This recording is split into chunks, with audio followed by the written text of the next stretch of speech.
Ratu Wilhelmina dari Belanda memutuskan untuk turun tahta dan menyerahkan tahta kepada putri tunggalnya, Juliana, pada tanggal 4 September tahun 1948. Saat itu, usianya sudah 68 tahun dan sedang sakit-sakitan. Apalagi ia memerintah Belanda dalam waktu yang lama, selama 57 tahun 286 hari. Wilhelmina Helena Pauline Maria, nama lengkap Sang Ratu, memerintah sejak 10 tahun, setelah kematian ayahnya, Raja William III. Pada masa pemerintahannya, Ratu Wilhelmina mengalami banyak kesulitan, Perang Dunia I dan II, krisis ekonomi tahun 1933, dan lahirnya Belanda sebagai kekuatan kolonial.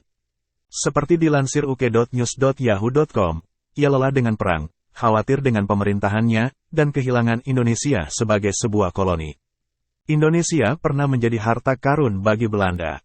Keputusan Wilhelmina tidak bisa diganggu-gugat, meski putrinya, Juliana, yang saat itu berusia 39 tahun, dengan setengah hati menerima limpahan kekuasaan. Ia meminta ibunya untuk tetap berkuasa, untuk mempersatukan negara yang sedang dalam pemulihan diri dari 5 tahun kekuasaan Nazi.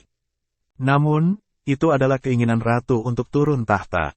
Usai penobatan Juliana, ibu dan putrinya keluar dari balkon istana kerajaan dan bertemu masyarakat Belanda yang berkumpul di Dam Square, Amsterdam. Wilhelmina kemudian berbicara kepada warganya, meminta mereka mendukung pemerintahan baru. Meski pasca lengsernya Ratu Wilhelmina, pengaruh Wangsa Oranye Nassau mulai berkurang, namun sosoknya masih dicintai rakyat Belanda. Setelah turun tahta, Wilhelmina memilih Istana Hetlo sebagai tempat menyepi, jarang tampil di depan umum hingga banjir besar Laut Utara pada tahun 1953. Di tengah musibah, Wilhelmina kembali menjadi pemersatu rakyat Belanda. Saat meninggal pada usia 80 tahun pada tahun 1962, surat kabar New York Times mengumpulkan apa yang dipikirkan Belanda tentang Ratu Wilhelmina. Terutama selama Perang Dunia Kedua, ketika negara itu diduduki oleh Jerman. Meski Jerman melarang perayaan ulang tahun Ratu, namun hal itu tetap dirayakan oleh rakyat Belanda. Ratu Wilhelmina dari Belanda adalah wanita pertama di dunia yang menjadi miliarder. Selain naluri bisnisnya, ada alasan mengapa ia kaya raya, harta kekayaan dari tanah jajahan. Ceritanya, sejak tahun 1500-an perusahaan VOC Belanda menguasai perdagangan di Kepulauan Indonesia atau yang dulu disebut Hindia Belanda. Dan mereka mengaturnya. Pada tahun 1800-an, VOC merupakan sebuah bangsa yang memperluas kekuasaan Belanda. Dan karena Indonesia kaya akan minyak, Belanda menjadi pengekspor minyak terbesar keempat setelah Amerika Serikat, Uni Soviet, dan Iran pada paruh pertama abad ke-20. Saat itu, Arab Saudi tidak ada dalam daftar. Lagi pula, cadangan minyak baru ditemukan pada tahun 1938, menjadikannya negeri petrodolar. Berbeda dengan monarki Eropa lainnya, monarki Belanda hanya bertahan sekitar 200 tahun dan selalu dianggap muda.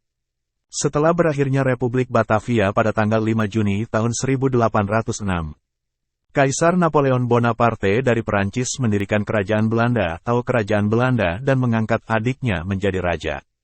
Menurut sejarah, setelah menjadi raja, Louis Napoleon datang ke Amsterdam. Pidatonya dalam bahasa Belanda, yang tidak ia kuasai dengan baik, menjadi legenda selama bertahun-tahun. Saya kelinci Belanda, kata dia seperti dikutip situs resmi Rijksmuseum. Louis Bonaparte sebenarnya berniat mengatakan, saya Raja Belanda. Meski terdengar, kata yang salah menunjukkan upaya Louis untuk mempelajari bahasa yang dikuasainya. Ia memilih menyebut dirinya Lodewijk pertama, bukan Louis pertama. Pada tahun 1813, pemerintahan Napoleon Bonaparte di Belanda berakhir. William, yang saat itu berada di London, dipanggil pulang. Pria itu berasal dari dinasti Oranye Nassau dan menyatakan dirinya sebagai kepala negara. 2 tahun kemudian, Willem pertama dinobatkan. Dan, ketika Willem pertama digulingkan, ia digantikan oleh Willem II yang memerintah dari tahun 1792 hingga 1849. Menurut dutchnews.nl, ada 4 raja yang memerintah kerajaan Belanda. Yang terakhir adalah Willem Alexander Mahkota Baru pada tahun 2017. 3 ratu memerintah kerajaan Belanda yaitu Wilhelmina, Juliana, dan Beatrix. Katarina Amalia, putri Raja Willem Alexander, lahir pada tanggal 7 Desember tahun 2003, dinobatkan sebagai pewaris tahta. Selain turun tahta Ratu Belanda, banyak peristiwa bersejarah di dunia juga terjadi pada tanggal 4 September. Pada tahun 1781, Los Angeles didirikan dengan nama El Pueblo de Nuestra Señora la Reina de Los Angeles de Porciúncula oleh sekelompok 44 pemukim dari Spanyol. Sedangkan pada tahun 1998, Google didirikan oleh mahasiswa Universitas Stanford Larry Page dan Sergey Brin. Dan, pada tanggal 4 September tahun 1971, Alaska Airlines Boeing 727-1866 jatuh di dekat Juneau, Alaska, menewaskan 111 orang di dalamnya.